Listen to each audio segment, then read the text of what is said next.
This video is going to be the narcissistic wound, and you might go, Bobby, Dutch said you're an inferiority complex.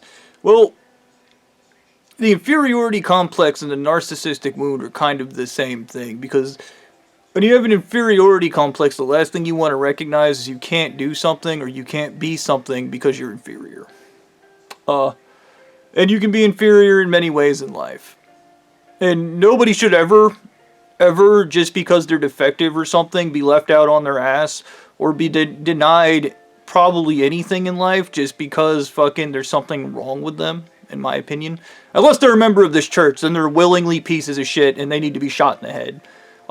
They make that decision on their own. And once again, if I was president and be like, oh, you guys are governed by your own laws, that's great. If people kill you, you're not allowed to use our courts. Get lost. You're gonna lose every case. But, I'm gonna read the, narcissistic wound. This is kind of funny to me because I didn't realize each time I was reacting and getting pissed off and yelling and threatening and shit, it was because I was being forced to look at my own, narcissistic wound. And it's kind of funny because I remember when I triggered Stu, at least I didn't react like Stu, I'll kill you! Like, I mean, I kind of did the threats like Stu, but I didn't do any of the crazy shit like Stu, so I guess that makes me not a very good narcissist. In psychology, the narcissistic wound is the inferiority complex. And the inferiority complex are two sides of the same coin, according to Alfred Adler's individual psychology. Narcissistic mask of the superiority complex often is a defense mechanism created to overcompensate for deep-seated feeling of inadequacy. The connection between the wound and inferiority. Inferiority is the root. Many psychologists believe an inferiority complex stemming from childhood neglect, harsh criticism, or constant comparison is the core foundation of narcissism. I find it funny that neglect is this church's, like, parenting style. So that just means me and every filthy, disgusting member of this church are all inferiority complex. The difference is I have a moral high ground and they don't. So, there's that. The wound as exposure. A narcissistic wound occurs when reality punctures the person's grandiose facade, exposing underlying inferiority they are desperately trying to hide. The grandiose gap. There is a constant battle between their false superior self and their actual standing in reality. Every time this gap is highlighted by failure or criticism, it causes painful narcissistic injury. Why the reaction is so intense? Because the individual's self-worth is entirely tied to being superior. Any hint of being average or inferior feels like an existential threat. This leads to narcissistic rage, a desperate attempt to silence the person whose situation that made them feel inferior. The person or situation that made them feel inferior.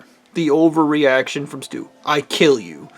That's my only skill. Murder, murder, murder, death, death, death, because I can't live in reality.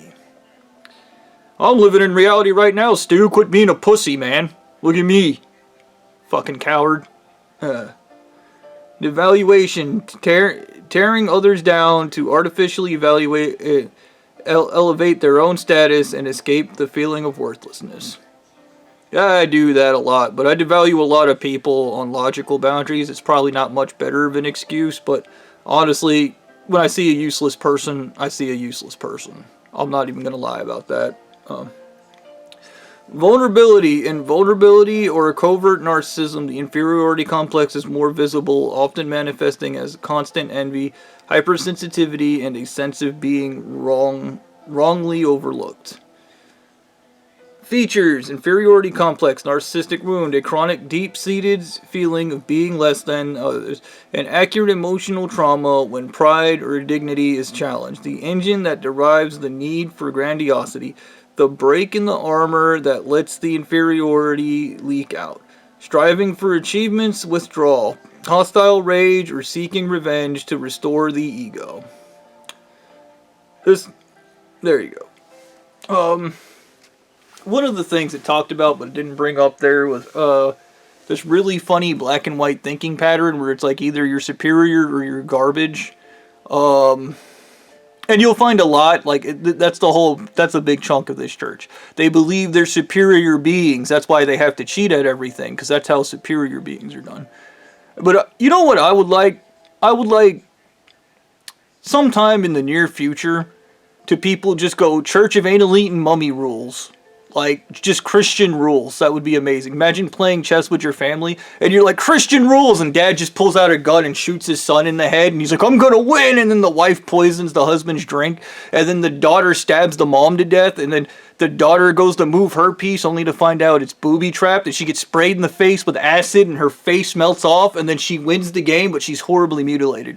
You see, my biggest pet peeve with these people is the whole keep them fighting one hand behind your back, but you don't follow your own values when it comes to dealing with your own people. And we know this because you guys have sports teams. And if you're playing a sport, imagine Church of the Anal Eating Mummy rules, Christian rules in sport, okay? The quarterback gets the football, and then some guy on the other side of the field snipes his ass, blows his fucking head off, and then his team runs to get the ball. That guy goes down, right? And then as they run over, the other team pulls out brass knuckles, machine guns, rifles, hand grenades, and explosives, and this one dude's wearing body armor. And then it gets real. The entire football game turns into eye gouging, cheating, and destroying and killing one another. Blood and violence. Flamethrowers. Fans that want their team to win, they witness the wholesale slaughter of their team. They don't like that none. They storm the stadium. They got hand grenades, explosives. They're murdering people and killing because they want their team to win, and they don't care about the rules, and everybody's throwing out the rules. And then the guy that wins is the dude that dug a hole and laid down. Yeah, the guy that hid. He ran and hid, and then everybody killed one another, and then the last man standing is like, I did it! My team won! I poisoned everybody! I burned them all with my flamethrowers! I killed that lady! I took her acid! I threw it on that guy's face! I shot that guy! I lit that guy on fire! I murdered all those people! I'm pretty fucked up! And he's all bleeding out. He's got 6 bullets in his head. Part of his brain is missing. His eye's hanging out of his socket. He's like, this is what winning looks like! I won! But he's been poisoned with something, so he's extra fucked up. Dude, think about it. And then the guy that's hiding in the hole comes out, and he picks up a handgun that's just like, still has somebody's hand on it. And he just, like, he's all traumatized from the horror and shoots that guy in the head. And he doesn't even want to win. He just wants the horror to end. Okay? He's, like, traumatized from watching everybody kill one another just so they can win a football game. And then the coach comes out and he's like, yeah, I'll see you guys next week. That was a good game of anal eating mummy Christian football. Keep them fighting one hand behind your backs. You guys should apply it to everything. And that might be a wish. Imagine you guys have to cheat at everything. Family sitting down to play board games only to murder their kids because they want to win. You have to cheat. It doesn't matter. Doesn't matter what the game is. You have to cheat. You're not allowed to play by the rules ever because these are your morals. These are your philosophies. Keep them playing one hand behind your back. Never again.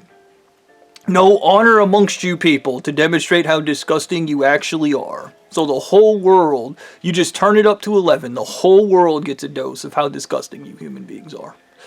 But honestly, this is deflection. Because I came here to talk about the narcissistic wound. Not just how disgusting these people were, but believe it or not, that was actually scheduled, that rant. I just thought it was really funny. So,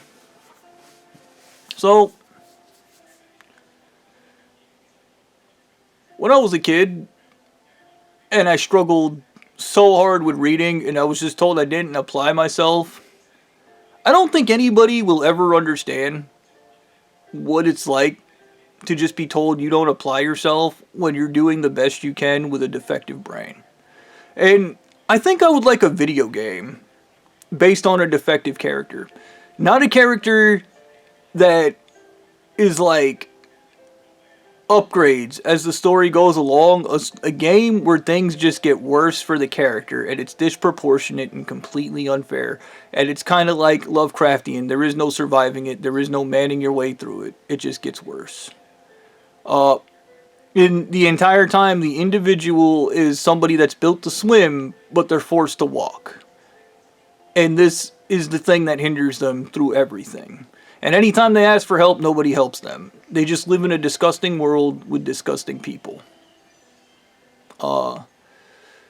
And maybe it wouldn't be like an adventure game. It would be like one of those Japanese wonder games or something. And the whole storyboard would be about a defective person trying to make it through a world that's just not built for them. And they would have to watch as other people succeeded, as people they know they're better than, people they know they're smarter than, they're just defective in some way, and they can't make it. And I think that would be a wonderful game to get people to play, but probably nobody would play it because it'd be really fucking depressing, and you just watch a guy fucking, or a person, just fail at everything. Because they're defective. And here's what I would want it to be, personally, reading. There would be a language in the game that would be RNG and just randomly generated every 10 seconds. So it would be completely impossible to figure out. It would be completely impossible to solve. And you would be put in you'd be sitting in school having to do a test, incapable of comprehending even what you're looking at. And everybody would just tell you you're lazy. Okay. In the top part of the screen, there would be like little syllables. There would be little hints as to how to decode the language, but you would never quite get it. It would always be something twisted. It would always be something off. So you would always get it wrong regardless of your best effort. And that's how the game would be designed. There would be no actual winning. You just do a little better every time you played the game. Or sometimes you would just do a little worse. And you'd have a little mental health gauge as your character just starts losing self-esteem and self-worth due to the inability to comprehend something. And I think this game would probably maybe be a very extremely psychological and therapeutic game to get people to understand what that's like. And I think it would be an important game possibly for anybody studying psychology to play, because it would put you in the shoes of somebody that has a learning comprehension disorder, so you wouldn't just do that thing where you go harder, quit complaining. Suddenly all that shit would go out the door because you'd be like, what's wrong? Why didn't you pass that test? And then the person would go, I couldn't comprehend the writing. They keep changing it this is bullshit. This is bullshit. Yeah, well, that's what it's like inside of a mind of somebody with a comprehension disorder. Stop complaining. As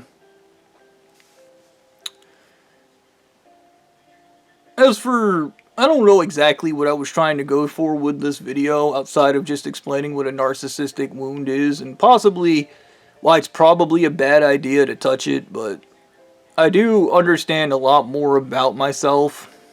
Why, I've described myself as a fighter, and I realize that, the fighter psychology I have is literally just attack everything. And this is a funny thing even about my art. I've never done an art tutorial on my YouTube page. But when I describe art, I just go attack the page, draw lines on it. You're destroying something, you're creating, it's all the same. And it's kind of real edgelordy when I talk about it because, I don't know, it took me forever to develop the very little aesthetic knowledge that I have now. It took me forever. I've been drawing forever, and I'm still terrible at it. But I also understand why I spend hours scrolling and looking at other people's art, because I know my art's not that good, and it could never be that good.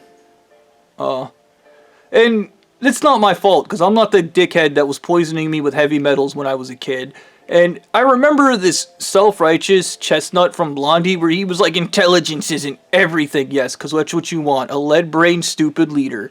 Look at what America has come to.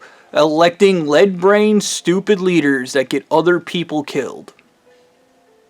Look at it. I dare you. Look at it. Intelligence is probably the most important thing on the planet. And psychology, real psychology, is the most important thing on the planet. Not pseudo-retard shit that this church does. Okay? Don't kid yourself. Friedrich Nietzsche isn't psychology. He's mental illness personified. He's somebody that's extremely defective, that's thrilled to death that he's defective. Okay? This is why you shouldn't make people proud of suffering. They should be ashamed of it, or at very least be dedicated to making sure it doesn't happen to everybody else, not raping everybody and telling them it's good for them. Yeah.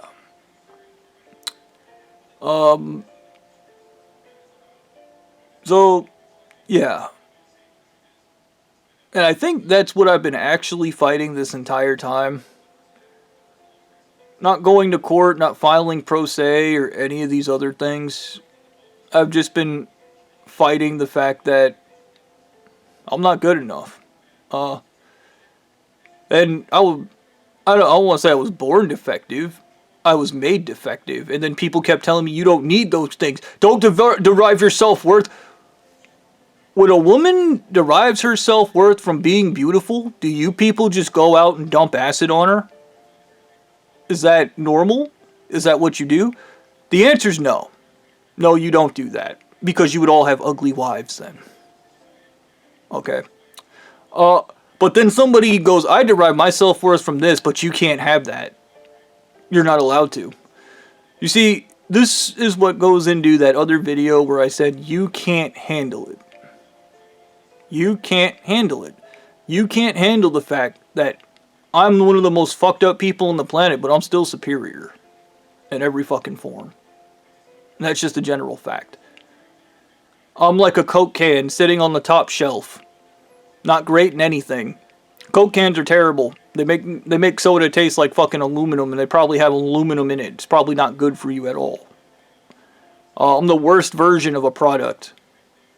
But I'm still better than anybody in this church, regardless of their accomplishments. Whatever greatness they steal from other people. And if you ever find yourself fucking at 3 a.m. plotting to steal somebody else's greatness, that's just a confession that you're a loser.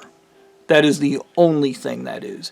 That is a blood-stained fucking note that says, I'm a fucking loser. That's why I have to steal your greatness. Because I went to church, they raped me in the ass, and they promised me I'd be something great. But then they told me to go out and find it in other people. And then I found you, a guy that didn't get raped in the ass, that didn't get fucked up, that didn't become mentally ill. And I sacrificed everything. Sunk cost fallacy. And I had this conversation with Blondie where he went on about the sunk cost fallacy. He already killed 6 kids and 7 women. He's entitled to greatness now. He already made the commitment. So the world just needs to give it to him. And if he sees somebody that's going to become great, he's going to kill him and take it, because that's how that works. And when you go into the world thinking like that, the only thing you do is cause atrocities in every direction. You never become a good person.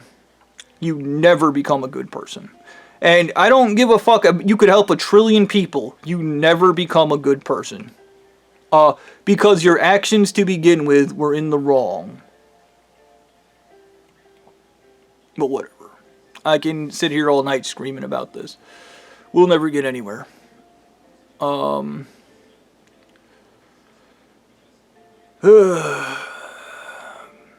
Maybe the wish should be, anytime your church member goes, it's good, and they go, suffering's good, then the church has to cause that person infinite suffering indefinitely. Anything from pepper spraying them, tasering them, lighting them on fire, poisoning their water, to murdering their families, to lighting their kids on fire, to beating and raping them.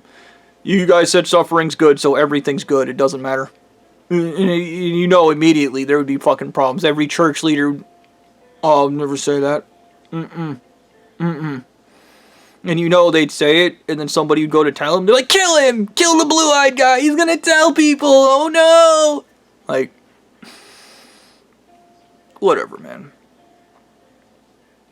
We found the core of what's wrong with America, and it's Christians. Yeah. I don't know where to go from here. I do feel an odd sense of peace now that I understand what I've been raging about and why I've been so fucking pissed.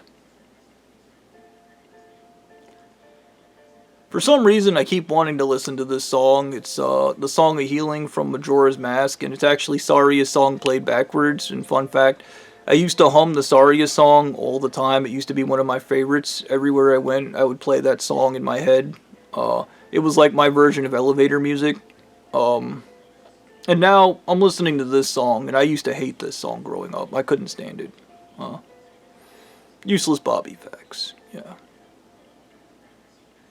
I hope this video was educational for certain people. Probably not filthy, disgusting fucking Christians in their filthy, disgusting ways, but, you know.